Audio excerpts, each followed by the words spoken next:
And we are back. Hello. We're like the Lord of the Rings movie that comes out every 2 years, and we're like, hey, we go, and then we come back again. Ladies and gentlemen, we are back. Standby podcast. We're back. Well, the thing is that we took a break because it's not because we didn't like you guys. Yeah, we were just on the road a lot, and we just had to make money. You know what I mean? I mean, that's how we do as we're professional stand-ups. That's how you make money. You go on the road and you travel, and especially JJ, because you were you went out of the country. Very different and you time went for zones too. The time zones changed so much. Yeah. That it's literally like when I would talk to you, it's like late at night. I know. You're just starting your day. Yeah. Yeah. Or like a lot of times when we started talking, I was usually about to go on stage. Exactly. Which is weird for you because you're like, I'm about to have my lunch. Yeah. Like, dude, I'm about to do a go show. up. And also you were gone for like a month. I thought you were like leaving because, like maybe like you were like committed a crime here and like you left. Because it was you went feels for like that. You went for like what is it, like a month and a half, 2 months? It was 2 months. 2 months. It was just under 2 months, which was I mean, that's kind of what you got to do for if you're gonna go abroad. Well, that's the point. Like you're gonna, money. Because you gotta do. So how does that? Because that's I don't know that much about performing. Well, I would say in layman's terms, I'd say it takes a week and a half to work off the flight, the cost of the flight, right? Okay. Week and a half for the cost of the flight, maybe another week and a half of work for all the accommodation and extra expenses that you're going to incur. So you're at 3 weeks there. Oh yeah. So and then you gotta have a couple weekends to make a profit. And bring your ass home. So 2 months. I did 3. And you were all over England, right? Basically. England, and Scotland, yeah. And Ireland, yeah. So all the UK. The UK and a little bit of Ireland. Got it. And then but that's basically the gist because I did 3 months plus Edinburgh actually. So I guess that was 4 months in 2019. Wow. 3 months in Edinburgh, and that was too much. That's too much. I was just like you were getting exhausted. I was broken. Yeah. And then I was almost broken at the end of this one. But 2 months it's a pretty good. What do you mean broken in terms of like I don't want to perform anymore? Or it's just or like you're just I want to go back home or what? You're just exhausted and you need your own bed. Yeah. Wait, so where were you sleeping? Most of the gigs are hotels. Okay. But in London, I stayed with Tiffany Stevenson. Yeah, and her we had her in the podcast. Paul Bertolotti, who's also a comedy director. Was he cool with you, like staying there? Paul and I are old friends as Okay. well. But Paul's been in the industry for 20 years. Who are you friends with? Tiffany or the husband? Both of them. Both I would of them. say. Okay. Well, we were Tiffany and Paul. We all lived in the same area of London, got it. So we were all kind of came up together in the early 2000s on the British comedy circuit. So we're all friends. I did a short film in 2007, and Paul Bertolotti, her now fiance, was my stunt double. Stunt double. He and I, he and I actually looked a lot alike in around 2007. What was the stunt? First of all, it's a short film, and you're having a stunt double. What kind of short film is it? The stunt was me fighting myself in the woods. You were fighting yourself? Fighting myself. So you were doing a ripoff of Fight Club? Yeah. That's a complete ripoff of Fight Club. I'll go with that. That makes enough sense. So it was you it's a comedy, very So comedy it wasn't a stunt double. You were fighting him. Yeah, I was fighting him. But it's supposed to be you. He was my body double then. Got it. Body double because one of us was dressed as the bad guy, like a stereotypical. One of us was dressed as a Superman. So it was good guy versus bad guy. Got it. Both clearly me. So is this where is this? Is this movie was successful? So okay, I mean the fact that you never know what direction we're gonna go in, do you? But the way that you describe it, you're like I don't know. It's a short film. So it was a short film that I used as an intro to I think it was my 2000 to a special. To in like 2009 in my Edinburgh show. Oh, okay. So while everybody was sitting down. Oh, got it. I'm going to tell you this whole thing now, but basically I also played a damsel in distress. Oh, wow. What was this? So what was the whole point of the short story? Well, of the short film? So there's a damsel in distress outside a comedy club. Mm-hmm. She's got the tickets in her hand. So you're wearing a wig? You're I was in a wig with a lollipop. Got it. With tickets. Yeah. I feel like that's every comic's like passage of ritual to play a woman once in a. And like I did that too, like early on for sketches. You know, it's a tradition, isn't it? Shakespeare, I think so. Kids in the Hall. Yeah. And everybody else, everybody does it. Saturday Night Live, didn't they? That's what I mean. Chris Farley, Adam Sandler, they had that sketch as well. Yeah. It's been around, and of course, Kids in the Hall for me, growing up in Canada, playing comedy, but. That's neither here nor there. But it was really straightforward. The tickets get stolen by a bad guy, and then the superhero guy shows up, chases after the bad guy. We filmed it in North London. Eventually, I catch the bad guy in the woods, and we have fisticuffs, you know, and I get the tickets, and I return them to the damsel in distress. Got it. And then she doesn't offer me the spare ticket, so the good guy storms off, like loses the battle, and then the damsel in distress, I think, walks into the comedy show, and that's where the lights would come down at my show, and then I'd be welcome to the stage. And I came out dressed as the burglar. I would come out as the bad guy. Got it. And then the first 2 minutes, I'd be like, the old switcheroo. It was me all along, kind of thing. All right. Oh yeah, it was interesting, riveting. So anyway, that was a long way to answer your question of like, so that's who I stayed with in London. All right. Yeah, I mean, you can't really tour another country profitably without the kindness of friends. Yeah, unless you're in a big tour, you know, something. But but if not, if you're gonna lose money if you're spending on hotels every night. Right? Yeah, man, because nights off for the killers for comedians, because we can't, especially so in London, because in London, no comedy clubs in London give you accommodation anyway. Oh, they don't? No, like. I don't think LA does either, right? If you're gigging in LA. Well, yeah, I mean, no, of course. Yeah, but actually a lot of LA clubs don't even pay. Yeah. New York or comedy clubs, they don't or even if you're not like headlining shows, they don't give you like a hotel room or something like that. Yeah.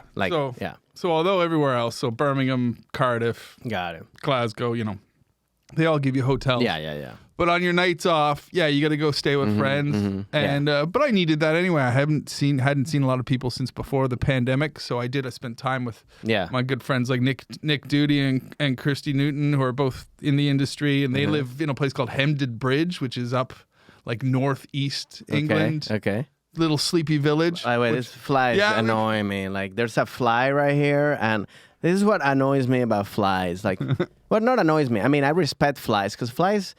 They really don't give a shit. Like, they just come in. You know what I mean? They've only got a day on the planet. Wait, is that what it is? So they just they're only our man in the booth, Tony, was very funny before we started, because he's like, there's a fly. Like, the fly's obviously pissing him off. That's right. So this same fly has been around all day, and he's like, let's keep track of the fly. And as soon as we get it out of the room, then we'll close the door. And now we've given in. Maybe the housefly has Tony's the one that right. brought the fly. You know, maybe it's his pet fly or something. I don't know. By the way, we do have to say it's also a new, I guess, part of the podcast. Bobby Ulrich is. Hello, Bobby in the booth. He's in the booth. I mean, right now we don't have a mic connected, but eventually he'll be able to talk to us and tell us stuff. But he's gonna be helping us with the podcast as well. He's a new comic that's harassing us from the booth. Yeah. We want them to both be, give us I guess correct our mistakes, pretty much, a lot of like Google answers and be like, hey, this is not working.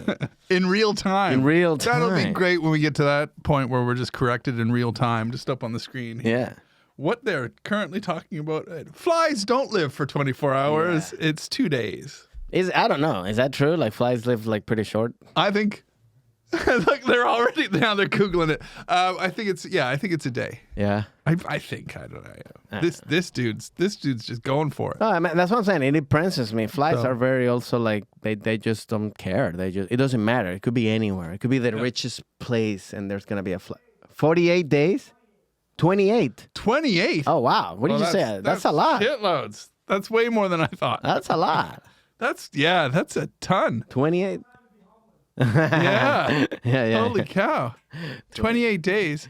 Well, that changes my whole perspective on things. I usually just, if I see a fly around in my house or whatever, I just go, they've been there for like 28 days. Yeah, but now I'm like, I better get rid of that little shit. Of course. It's going to be around for 28 days. Yeah.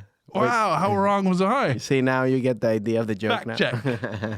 in real time. What I was gonna. So you were there. Yeah, you said like you were like last time you went to England was like 3 years ago, right? Like, did you see any like changes? Obviously, because of the pandemic. I don't know if that's things, but like, but just even like in terms of performing or just like like doing shows, was there different? Did you have time to get adjusted to it? Yeah, I think so. I think. And you might find this too, but I think audiences are learning again how to like getting a really loose. What do you mean? Getting a really loose, loud, vibrant audience is more rare than it used to be. There's a lot more awkwardness and like. Well, yeah, people I feel are like still trying to discover how to let themselves go at a comedy club again, and like how to not be like I shouldn't be laughing at this because people are gonna think I'm crazy if I laugh at this dumb joke or whatever, and then like no, laugh. Yeah. Which I mean, people at home might not know this. Comedians understand this. I mean, I guess performers would all understand that the time that it takes sometimes for a group or an audience, like friends in an audience, when they do look at each other, when they do that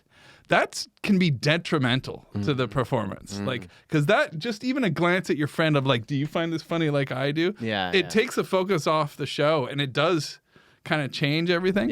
So I did find a lot of the audiences, some like not every audience. But sometimes it was like everybody's kind of new and they're looking around at each other. It's kind of like it's like for the first time people are in an orgy. You're like, should I?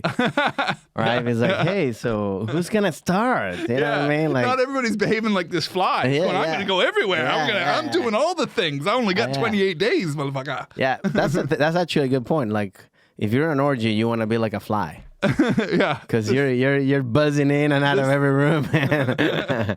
You just don't care. Try it all. Go everywhere. Don't worry. You got nothing to worry about. Everything to live for. So you want to be like Jeff Goldblum in an orgy. Because he played that fly, remember? Yes. That movie, That Fly, remember? Yeah, but would he have been the popular one at the orgy?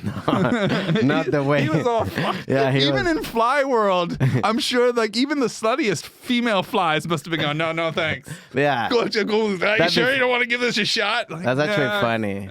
like the Jeff Goldblum as a fly going into like the fly world, and flies are like, you're too weird, man. Yeah. Like, I'm going to eat this shit on my own, thanks. Get away from me. So I would say, so to sum it up, that was, because I started the tour at a really rock and roll club, or what I remembered as a very rock and roll club, and it didn't feel very rock and roll. Right away, I was like, that's when I first noticed, oh, wow, the audience is really just looking at each other. But you were like they were like sensitive? Or a little bit sensitive, but just a little bit unsure of letting go. I don't think maybe that they are insensitive. I think that they are just haven't rediscovered that looseness. Got it. Again yet. Yeah. And I think I was telling you when I realized that, just coming out of the pandemic and all that, I did start employing some old tricks. Because my first weekend, like I was saying, I was really looking forward to it. A very rock and roll club from what I remembered. Yeah. And it was very different all of a sudden. And even the manager told me they were selling tickets differently because coming out of the pandemic, they used to get these rock and roll audiences and stuff because there was different marketing for the shows. And now coming out of the pandemic, they were trying to get their audience going again. So they were getting a lot of couples and a lot of, and that's what people were going out as too. Like you're not getting groups of crazy friends. You were getting a lot of husbands and wives and stuff like that. So the dynamic was different. And then, and like I was telling you, it did make me reassess after my first week in Britain.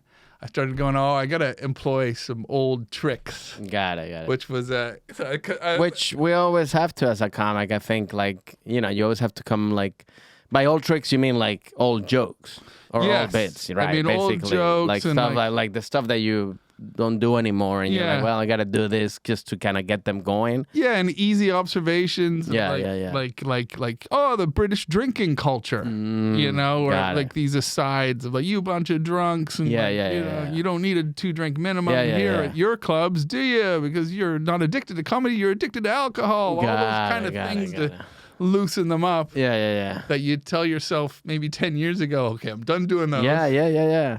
And I think that's what I realized too with comedy. Like you never have to, you never retire bits until you get to a point where like I guess where you're like a Bill Burr kind of thing, like where like Yeah.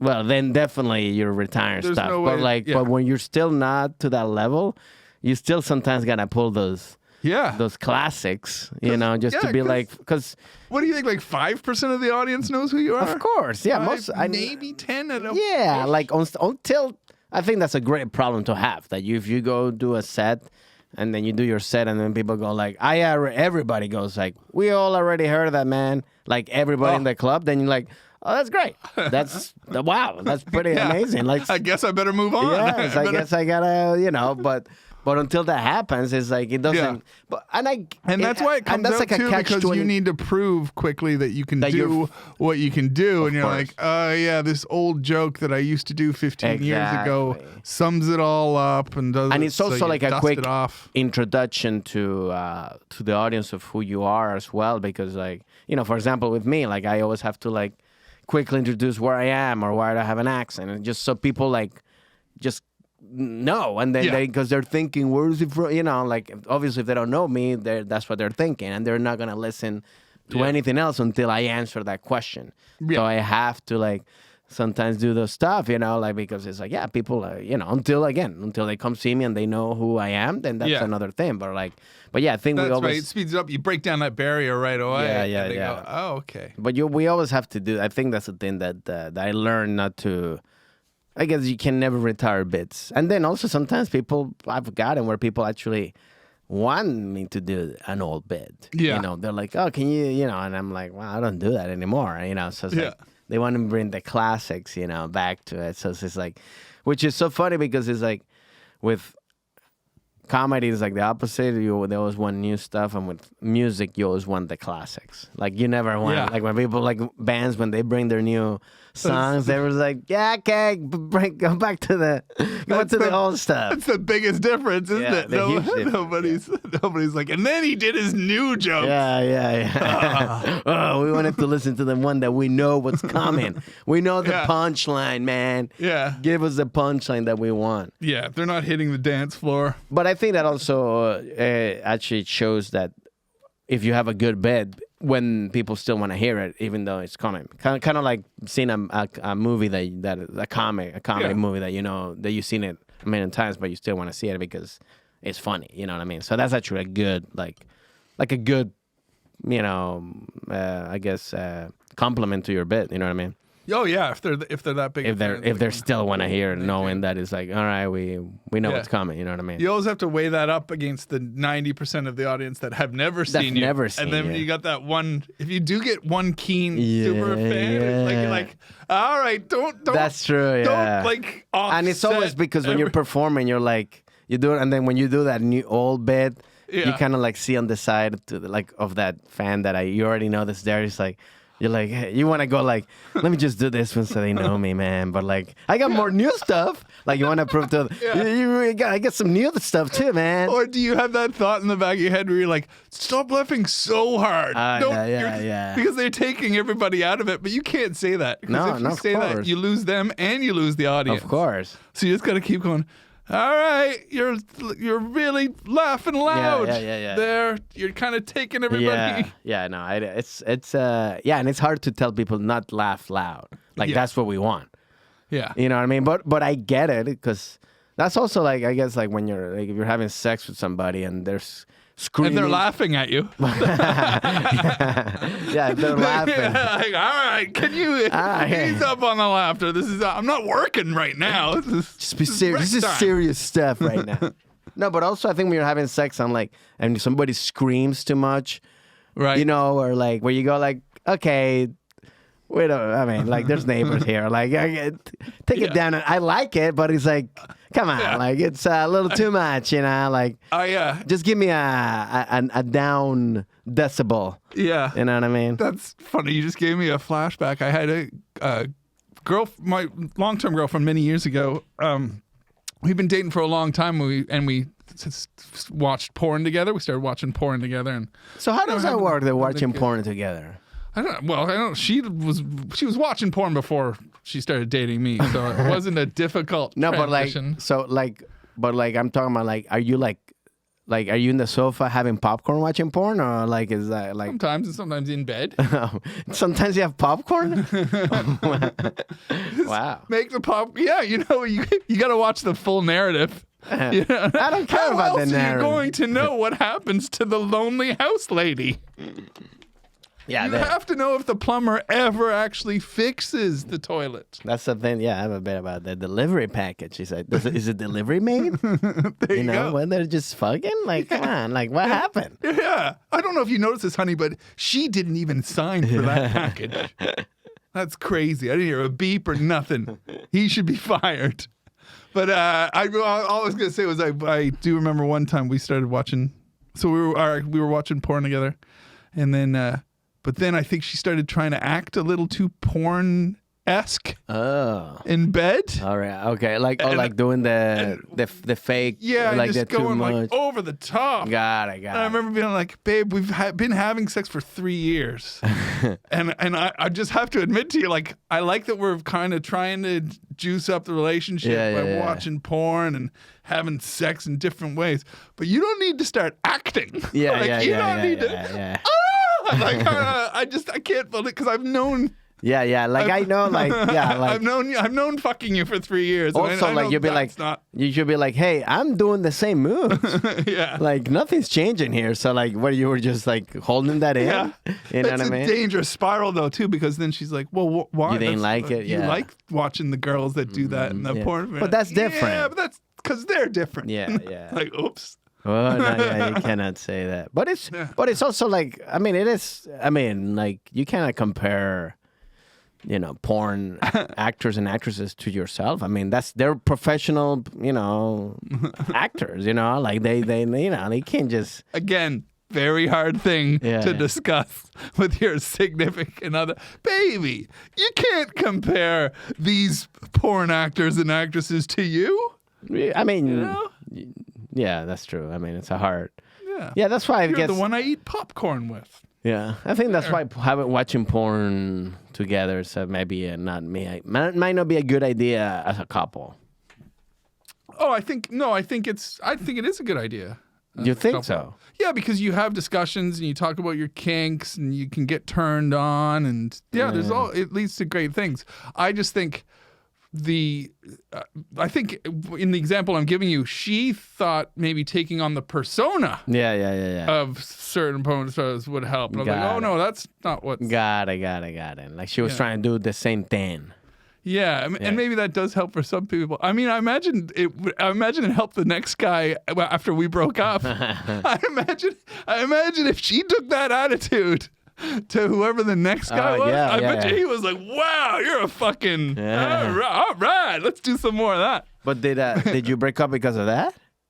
No, not at all. Oh, got it. It wasn't because of the porn. It wasn't a sex thing. It was a typical comedian, not home enough thing. Oh, got it. You were in England for 2.5 months. I was like you left me and the podcast. Well, in all honesty, I was in Australia at the time, and that Icelandic volcano happened. Do you remember the Eyjafjallajökull? The Icelandic volcano. It erupted. So this is like at least 10 years ago. That's such a it's like a real excuse, but also like a lie that guy would do. Babe, I can't. I want to go home, but like the volcano exploded. Babe, I mean, and they're like, I just can't leave the island for like a month. It is hard to make that up, though. Yeah. It is on the news. No, true. When it happens. But I like that you're like, no way, you can totally get away with this. Yeah. No, because I feel like that's a guy would do that. He's like, come on, babe. And he's like in Hawaii or something. No flights going. I mean, what we'd use if you were here in California, you'd say it's because it's too hot. They've canceled everything. No, an earthquake. It's too hot. Or something. I can't get home. Yeah. But see, earthquake's Googleable. No, true. So these are all. No, but it's also a good excuse for you not to go. Because you're showing that it's happened. Yeah. So maybe the flights are like, it's like, maybe it's like a mini volcano. Yeah. It's like a little thing and you made it seem to be like, whoa. Well, I don't know if I've told you before, but so this same relationship. And I did eventually come back to England. And then I had some gigs like in the south of France for a week. Mm-hmm. She came with me and then we broke up after that. And it was because it took me an extra month to come home because of this Icelandic volcano, which is a true story. If anybody doesn't remember an Icelandic volcano, you can fucking Google it.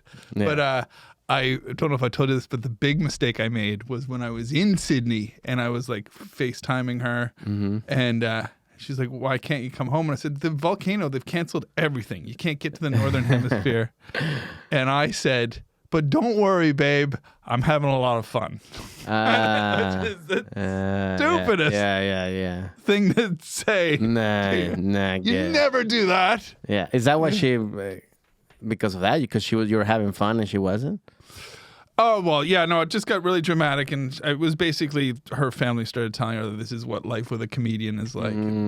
Comedians, they'll never be home. And Got it. But, as we know, your career has so many different phases. Well, yeah, I mean, it's tough. I mean, I think it's definitely hard to be, but that's not just a comedian. That could just be an actor or a musician, like everybody that performs, that out, like that's kind of like the thing. Yeah. So it's like, or anybody in the early days of their career that has to make a sacrifice. Yeah, actually, I talked to like my a close friend who lives in Eastern Canada. She just started seeing a guy who's at the start of his police career, and he got a job in a different province. He's got to take that job because he's to advance. And I said to her, "Are you going to go with?" They've only been dating for like 3 months. So like, that's really soon for you to go with him. She's like, "I'm not. We're going to see each other like every month and a half or so when he gets leave or when I get leave." And I'm like, that's the way it is. And either that'll work or it won't. Of course. But it's obviously he's at that point in his career where he's got to do those things. So we all, so it's, there's lots of different careers we have to do. That's what you need to learn, Bobby, if you want to be in this business. This, what are you going to find love of comedy or... Yeah. Well, it's actually that's you gotta the thing learn to be charming enough to go. I got work commitments. Hey, I got volcano problems. I gotta. Yeah. No, actually, Mitzi Shore, the owner of the Comedy Store, I think she actually, I don't know if she said it or she liked actually comics that were single. Right. Because they knew like it was a way to. I mean, because they would just give everything to the. To the stand-up career, but it is tough, especially in the beginning, man, because it's like you said in the beginning when you're like trying to establish yourself and you got to do all this stuff, it's like, and then people don't understand it either. I mean, people will be like, "What you're driving 2 hours to do a free gig? Like what? They just don't understand. They're like, but this is what I have to do to get better, kind of thing. So it's hard for like people to like. That not in the world, so I think it's either you gotta be with somebody that really understands that whole process, or just wait until you're like a little more established, and then you meet somebody, and then they already know what's going on. Yeah. But then it's like, well, now he makes money or she makes money, so it's like, well, I can, that's what they do. You know what I mean? That's the wild thing about like now that I'm based here. Like I feel like I have more time now here because in my early career in Britain, I was just going back and busy, forth, and working, and here in America, I mean, even when you have your time off in LA, the gigs are like, they're in LA for a start, and they're quick. It's a quick night out, and you're back. You actually have lots of time to manage a relationship. Yeah. So it's quite a reversal because I haven't been. I have a lot less girlfriends here. Since I've come to America because the attitude is different. Yeah.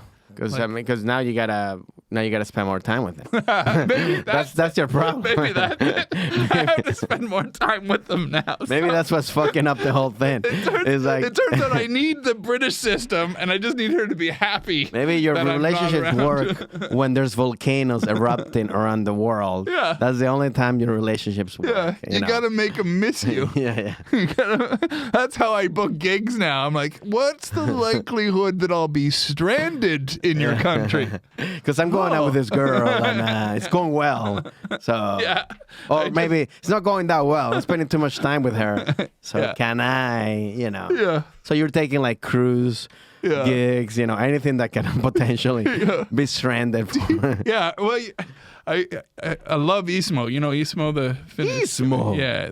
Finland. Have you heard his joke about the pandemic? He's like, before the pandemic, my wife was complaining that I'm never around. And then the pandemic hit and I was always around. Yes. And now I'm single. Yes. That is exactly. That is well done, Ismo. Shout out to Ismo. It's a killer. We should have Ismo here. Oh, I'd love to have him. Actually, he should be like the first, because I think he's back. I know he was also doing like he's from Finland. He was doing like a Finland I tour. did mention to him when I So saw like, him, I'll text him, man, because he'd be great. Because obviously, you know, he's very international, but he's so funny and like so smart.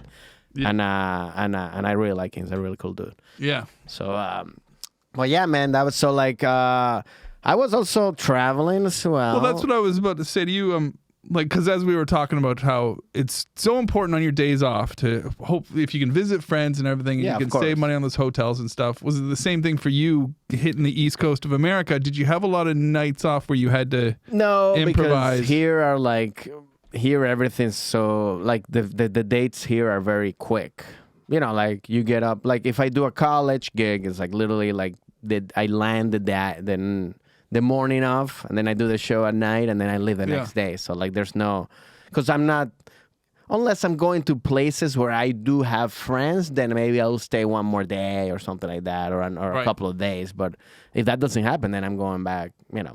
So and they're paying for the hotel and stuff like that. So it's kind of like, that makes it easier. But I did have, now that I'm doing, you know, there's sort of like clubs also with this, I'm performing co-headlining with Carlos Santos, and we're like, and it's cool to like have somebody there to because as you know, as we all know, touring, being a comic and touring is literally you're by yourself the whole time, you know, like, and you have to like, you know, curb your suicidal thoughts and I didn't wanna, eat alone. Wow. And I didn't want to. You took it really dark. It's like I just want to kill. No, I was just gonna say like entertain yourself, go eat by yourself. But you're like, you know, hopefully not hanging. Yeah. No, it is. But it is tough because you're by yourself and you gotta do all this, you know. But so it's great when you're with somebody else because there's so much downtime that you're doing. Yeah. Because even though I like to work on when I'm on the road, like instead of like work on my writing and stuff like that, that's still like, even if you write like a lot, that's like an hour and a half a day. Then the next day, what else you doing? You know what I mean? And then waiting for the show to go. So I've been. It also gives you an idea of what it'd be like to be in a band a little bit. That's true. To have the band, that camaraderie thing, inside jokes, something to keep you guys alive. Exactly. Like, you know, eating together. Which is why I think it's like when you get to a certain level where you can bring comics, that's actually the cool thing. Like I guess with Jim Jeffrey, you know, for example, like that, where like you can bring you or bring other people. Like that's the cool thing. I mean, that's literally, I guess, why I would do it. It's just like, let me bring my friends. Remember Jeff Dye was telling us that he wakes his support acts up and like makes them go to you know, venues with him during the day. You don't get any rest. Yeah, no, that's like, wake up, it's time to go visit Staples Center or whatever. Yeah, because he definitely enjoys his time on the road. I mean, he's always like doing like activities and stuff like that, which is also like you got to find the people that you like also kind of like have the same kind of like styles, because if you want somebody that's like like the whole time doing, I'm like, I'm just want to kind of chill for a little bit or whatever, you know. But dude, I had a heat wave in Britain, so everywhere I was. There's been a heat wave now, and we have a heat wave here now, but there was the heat wave in Britain. But climate change is not real, everybody. And all these heat waves mean nothing. Yeah. But I'm lying, of course. Anyway, I was going to say, with the heat wave, basically every friend that I was hanging out with in Britain, it just basically involved us sitting in the heat. Sometimes with beer, sometimes without beer, but just like, holy fuck, it's hot. That was it. Yeah, that was every visit. Yeah. There was just recently I just came from Tampa. I was there in Orlando, and over there it's like heat, but also crazy humidity, like it's like swamp. But funny, like one thing, so in the Tampa Improv is at this place called Ybor City, which is like, it's like an old historical place where they would use, I guess a lot of like Cubans went there and they build these fabrics of like, to do like factories of Cubans, of like cigars. Okay. So they all that. So it's like so if you walk around the little town, where does Scarface take place? Miami. Miami. Yeah. But but it's in Florida. That's the gist. Just it's like 4 hours, 5. I don't know how much. But what's interesting is like when you walk around Ybor City, there's chickens and roosters around the street like squirrels. Like they're just really like nobody touches them. Like nobody says anything. They're just walking around like just wild in bulk. You're saying like literally like you see packs. one from here, you one from one. I mean, and you always see like the rooster with like 2 chickens, and then another rooster with 2 chickens. They always have like their little like I guess families. I don't know, but like, but that I was They're like little gangs. I was like, this is like chickens. I was like. I was like, this is like what? Like, I mean, like, and because when I was doing the show, I was like, you guys do this? This is normal? Just walk around a bunch of like, he's like, oh yeah, we don't, and nobody touches them, and if you do grab them, or you get arrested or something. Right. But I'm they like, have a right of way. Yeah. But it was like, I was like, you would expect this, like, I don't know, like, like the stereotypical thing that you think of, like going to like a small, like little country or little town you see, but like in Tampa, next to Busch Garden, it's kind of like the land of Tom Brady, and there's roosters and chickens walking around. That was very. Yeah. I mean, I've seen it before a couple times in Manchester. When I lived in Manchester, which is a big city. Yeah, we had they just walk around there. Chickens, but is there like a farm nearby? Because there's no farm. They're just like they're just living in the woods and stuff. And interesting. So this is like I didn't know chickens were so like or roosters like so like independent. I thought they needed to be like in a farm or something, or they would get killed. Yeah, well, I would have thought in America they'd have more predators because you can't do that here. There's no way. Yeah, you're not going to get random chickens running around in California. No. Because they're just snacks. Yeah, they become El Pollo Loco. yeah, that too. That's actually how the Pollo Loco started. Just wild chickens in the hills. Which, by the way, I went to see. But I would have thought they'd have predators in Florida, but I guess. I mean, I guess there's alligators. I guess they're quicker than. I don't know, but they're. I don't think they're hanging on. They're not that dumb enough. If anybody from Florida, write us and explain to us how chickens are able to survive. But this is in Tampa. I don't know if it's like. Okay. I mean, I'm just saying. You don't know if it's all of Florida. Yeah, I don't know if it's all Florida. Okay. In Tampa or, yeah. Yeah. Do you have chickens? Do you have wild chickens, and how do they survive? Yeah. I wonder, like, what. Yeah, because to me, that's very. By the way, I was going to say, I also went. I went to a what is it called? A Monster Jam. This Monster trucks? Monster truck, yeah. Right, yeah. So, like my nephew is into it, and then my I was going to say, brother-in-law if there was a younger like, boy involved. It's probably because I think my little nephew loves Monster. I think my brother. Yeah. That was. I mean, it was all for little kids, but it was. But because all my knowledge from Monster Jams came from The Simpsons, kind of like Monster Jam, like right. Saturday, Friday, whatever. Yeah. That's a horrible impression of it. Yeah. But like, but it was actually at the Crypto Arena, the Staples Center, And that's sticking even with crypto. Yeah, like crashing. Going down. Yeah, they're gonna have to. Is crypto just gonna do a 1-year sponsorship? Yeah. Well, it looks like we were kind of wrong about this. And they're like, we're back to the Office Depot Arena. It's like, but Staples, can you come back, please? But what was interesting? Well, first of all, you go in there and there were people selling the little like. Things to put in your ears, and I was like, it ain't gonna be that bad. And then we had like seats that were pretty close, and then when they start, it's like, and you're like, what the fuck? So you have to really. So if you ever go to a Monster Jam, you have to at least. So finally, they had like little things that we could get to, but what's funny too is like the names of the trucks, because they try to make it like wrestling, like well, here isn't one of the famous ones The Undertaker, or is that no? That's wrestling, man. Yep. What is it? Gravedigger. That's what I was. That's what it was. The Gravedigger. Yeah. He's been around. Oh, so that's a thing. I didn't know that. The Gravedigger's been around since the Undertaker. Like they've been easily right. Like that's. So one of them was the Gravedigger. Yeah. And then the other one was Gravediggers must be a legend. So it was the Gravedigger, but then there was like the Latino one, and he was like, which is like, it was like El Toro Loco.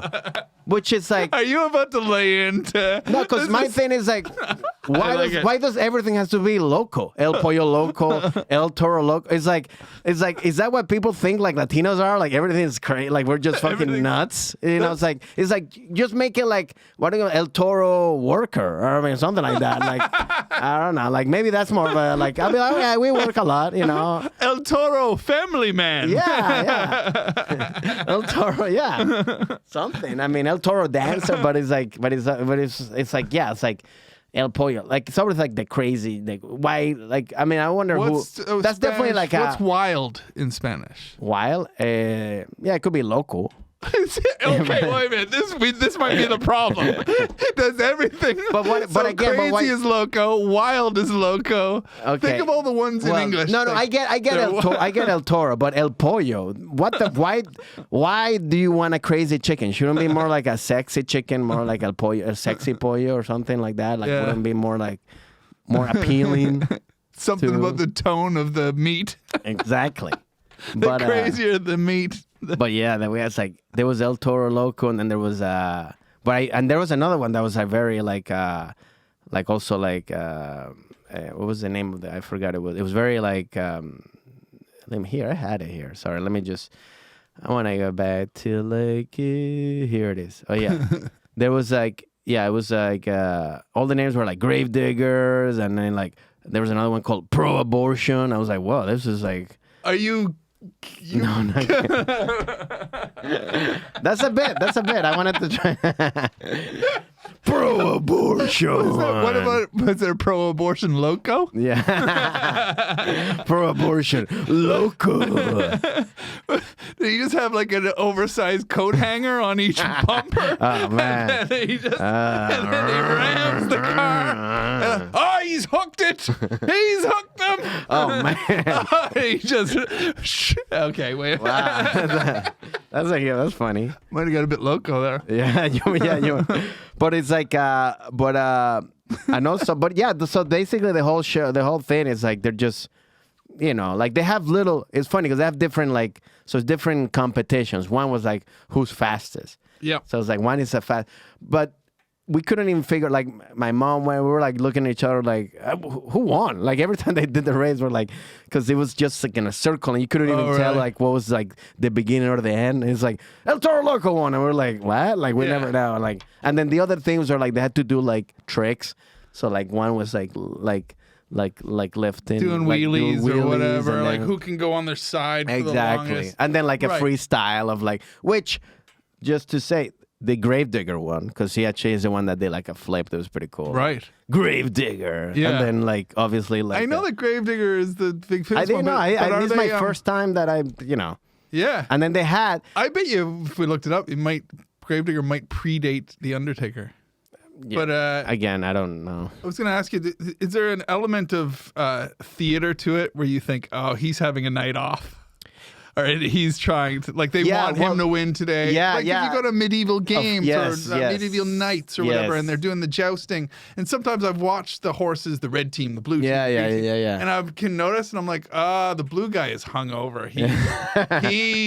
He's talked to his other riders. He's like, just spear me off. I want to hit the green room and just sit and have a beer. They must be doing the same thing. Yeah, I think so too, because I feel like obviously, I think it goes also from city to city. Maybe they're like, because I know like they were pushing like El Toro Loco, like because they were like, come on, we're in LA, where my Latinos at, you know, like, so he was like, they were pushing and he won in the end. No, okay. The Gravedigger won, so I don't know. All right. So yeah, I don't know if it's I don't know. Do you guys know if this is like wrestling where like it's all premeditated, or like do they actually compete? I reckon it's going to be a little bit fixed, but on the things like who can go on the side of their wheels the longest, you can't fix that. No, of course, you gotta you gotta do the trick and that's it. Yeah. Yeah. And they also had like a bunch of like, oh, okay, yeah, cool. Well, they also had like motorcycles too, like doing like, you know, like, which was interesting because they had to bring their own like they had to set up their whole like where they land. Yeah. They were setting it up and then they had to take it out. Like it was like, cause kind of like a very like a stripper like move, like they were special. doing. No, like they would do the thing and then they're like, all right, now I gotta pick up my clothes.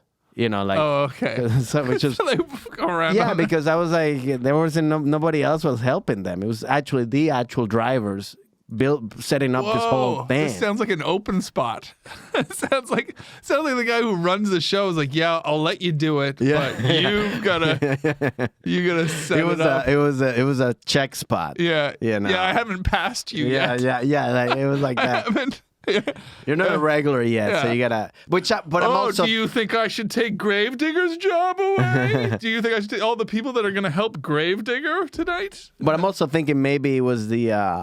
I could also see the guys going like, you know what? Let me do it because my life depends on this. You know what I mean? You don't want some guy from the crypto arena going like, I'm just getting paid $10 an hour, like trying to set up this thing where they're landing because this is where they jump and they land. That's good enough. Yeah, so they're like, nah, I'll do it. You know what I mean? Yeah, that'd be a fucking. But it was funny to see that. But it was cool. I mean, my first time doing it, you know. Definitely, I don't know. It's not a thing that's. If you had kids, I guess because it was all kids. Yeah, I guess they like. And then at the end, my nephew was like, he wanted to buy a little, you know, the little toy, and he's like, "Which one do you want?" And he's like, "Gravedigger." Yeah. So. Yeah, I mean, totally. That's which I didn't know he was like so big. This whole like I didn't know it was popular, like you know about. I even think it might be even generational. Like it might be a new grave. Well, I think he did say like 25 years or something, and like they were like or longer, like they were doing it. So yeah. So it was. If you ever go to a Monster Jam, you know, just know. I did go to one when I was a kid. Yeah, when I was a kid in Canada. And I want to think I saw Gravedigger, but I'm not sure. That might be a Mandela memory or whatever that's called. Yeah, Mandela. The Mandela effect. What? Yeah. What's that? The Gravedigger? Yeah, well, to answer your question, it looks like the years active for the Gravedigger in 1982. Yeah, see. Oh, wow. Undertaker started in 1987, so yeah. predates the Undertaker. Wow. Yeah. Okay. And they're not scripted. It seems to be like a medieval times type situation. Wait, medieval times is not scripted either? Yeah, medieval times is scripted. It's like scripted, but they just kind of like rehearse and just see how things play out. I guess. But they don't choose. I'm gonna win today. It's not like wrestling where like we're gonna win. I imagine there is times where you're mailing it in though. You're showing up hungover. Like you're like, I want to go on early. See what happens. I never been to the medieval thing. Is that cool? Well, I was gonna say to you, we were gonna talk about like some of the clubs and how things change. Yeah. Like even there's some clubs that I just played that I haven't played for 3 years, in England, I always found them to be very different. Mm-hmm. Well, the medieval times thing that reminds me because I did that when I was a kid and I was here on holiday with my family. Like you went to it, you didn't do it. No, I didn't do it. No. I'm like, I was like. I mean, which by the way, you could actually, you have the hair to be like you're like a king, like a prince. I don't even know how. Yeah. I can't get around horses. I don't. You don't like horses? Well, the riding of horses weirds me out. I don't. What are you talking about? People who love riding on horses, they're always like, they love it. They love it. Yeah. And I look at a horse and I'm like, I don't see how this thing can be loving this. How can any horse? Oh, I love it. I love it when humans are on me. And yet everybody who rides horses is like, oh yeah, it's what they're meant to do. Nah. I'm like, well, that's true. What fucking animal? It's like, I'm born for this. Yeah. Get on my back. That's true. Kick me in the sides a lot. Yeah. Kick me in the sides, I'll go faster. They're not going faster because they're loving you kicking them in the sides. They're going faster because they're like, when we get to this destination, are you going to get the fuck off of me? That's true. I did. My aunt back in Venezuela had a farm, and like she had horses and stuff like that. And like, well, two things. When you do get to a point where you get a horse, because sometimes I would get like different horses. So like some they didn't know how to ride, and then the ones that knew how to gallop, those are like when I remember I got into one that it was like that was the best feeling of like really, I'm like, because it's the galloping of like, when you get into that, you're going like this and the horse knows how to. It's like flowing. It's like nice. Because I remember I had one where it was like just. But like you're this. trying to tell me that it's the like horse this loved the whole it, time, and it actually cracked my ass. I had to like Like it was like no, yeah, because it was like I was like I don't like know. anxious. Yeah, like fuck, I don't know what to do. Which I was like, you want to get the nice ones that know how to gallop, but yeah, all of them we always left like the stable, the stables, whatever, and then go around the farm, and then as soon as we start turning back, man, you had to hold them because they just wanted to go like right. They were like, and I remember I fell off a horse because I remember I was going like this, and it started going so fast that I fell. Luckily, nothing happened, and then I got up, and then I wasn't another time. My theory could be true. correct. Like No, they're true. not meant to carry us around. No, of course not. I mean, that's just a human. It's what every thing. horse lover tells me. Like, oh, but they love it. Yeah, It's where they're meant to be. I'm like, I don't. No. I was just saying it's nice to ride one horse, but it's not. Yeah, I don't think nobody's meant to be ridden. Right. All I wanted to say, though, the way your memory changes and stuff, because I went to medieval times. I didn't participate. I went to medieval times when I was probably 12 on holiday here, and it was one of my favorite nights out. Really? Yeah, like we cheered for whatever our. Were you wearing night was. your King James outfit or something? Like, were you a fan of like the Renaissance or something? No, not at all. It's just it doesn't. No. I would just say like it was just one night. Like you're not like a huge fan of it. Yeah, no, you're 12 years old. Wait a minute, I don't understand. No, I'm just saying like it's kind of like no. I'm just saying you went just once. You weren't like just like I'm a huge fan. I got posters of medieval times. Yeah. Like no. you were like you No. didn't wear the hat and like the. Oh, I probably bought stuff. Whatever. You're on holiday. Yeah, you're 12 years old. You go to medieval times. Yeah. And yeah, it was one of my favorite nights when I was on this family holiday. Mm-hmm. When I was this little kid. So yeah, I probably bought everything. Mm-hmm. Loved it. You're eating with your hands. Yeah, you eat the food with your hands. You're like, there's no rules. It's just awesome. Yeah. Dad might have got a bit drunk. Family's getting funny. Yeah. Great night out. And then you fucked up. At 12 years old. I don't know. That's what they did back then. Wait a minute. I thought. Where are you going with this? Like I don't know. Were you a king? I don't know. Like. Oh, I think my sister was like the princess or somebody becomes something or yeah, all that stuff. But all I wanted to say was I've also been to medieval nights probably about 5 years ago with friends and you're like as an adult. Yeah. And I was very much like, oh my God. This sucks. I wish I had never come back here because I have such fond memories of when I was a little kid stumbling on this. And now it's just like it's not fun. Yeah. Like, yeah, when I was a kid and you come here for a holiday, we did the things. We did Disney and Universal, and I think Medieval Nights was it's like watching my movies. favorite night. Yeah, it's like watching movies when you were like, I remember the other day I watched Austin Powers. And, like one of my favorite movies growing up, and I was like, there were a lot of things where like, okay, this is not that as funny as I thought it was. I thought this was a lot better. It was a lot better back in that era. Like, obviously, like it was definitely like a early 2000 kind of like, or 90s, early 2000 like decade, kind of like movie. So a lot of the jokes are very like in that era, and you're like, okay, but yeah, it's kind of like that. You see stuff, you're like, yeah, it wasn't as good as I thought it was. Really good comic, Forrest Shaw. He and I, we just did some shows together, and I can't remember where we were, but we were somewhere. Oh yeah, we were in Arizona. And then Palm Springs. Mm-hmm. But John Candy movies were on all weekend. Yeah. I don't know if you saw that last weekend. There was a couple channels that just played all these John Candy movies. And I started to realize, I think it's really clear jokes that I didn't understand when I was a kid. Because I still liked John Candy when I was younger, but I just didn't get how the adult. That's what I was talking about before. Shaw, but there's some serious adult content in here, especially in Uncle Buck. Yeah. It's and you're like, wow, it all just goes over your head when you're like 14, 15 years old. You just think everything's kind of goofy. Yeah. And then you see it in a different light when you're older. And so that must work for other things, like in the opposite. Course. Like, I thought this was awesome when I was a kid. Yeah. It's a pile of shit.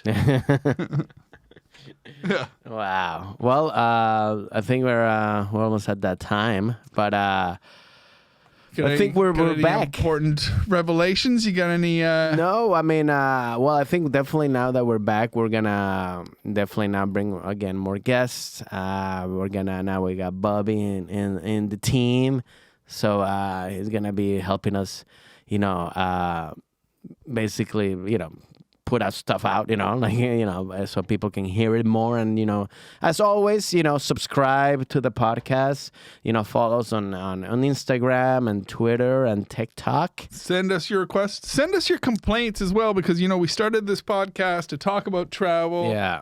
Francisco and I just love to riff and everything, but I mean, lots of travel related things did happen. Like my luggage did get lost. Oh, really? Yeah. When I flew from England into Austin, my bags. Yeah. It was crazy because there's staff shortages. So I borrowed shirts. I went to Vegas instead of LA because I was working in Vegas like 2 nights later. Yeah. So I visited comedian Jason Rouse in Austin, then flew straight to Vegas, borrowed T-shirts. From Jason Rouse? I borrowed T-shirts from a friend of Jason Rouse's who has a dojo club, so I was wearing mixed martial arts shirts. I'm the least mixed martial arts guy in the world, but I'm like wearing these mixed martial arts fighting shirts on stage in Vegas. Like, people are going like this, that dojo kind of sucks. Yeah. Like, and then my bag got delivered to me like about 5 days after I arrived back in LA. Oh, wow. But eventually. But I mean, we love stories like that. So if you guys listening at home, any questions you have from us, anything that or any guests that you also want us to maybe interview, we can get it. That'd be great. Or ask him questions, and that'll be great too. But please send us DMs, or write us a comment, or tweets and stuff like that, and we'll tackle all those inquiries and questions next time we do it. Yep. So we're back. Back, baby. Bye, Alu.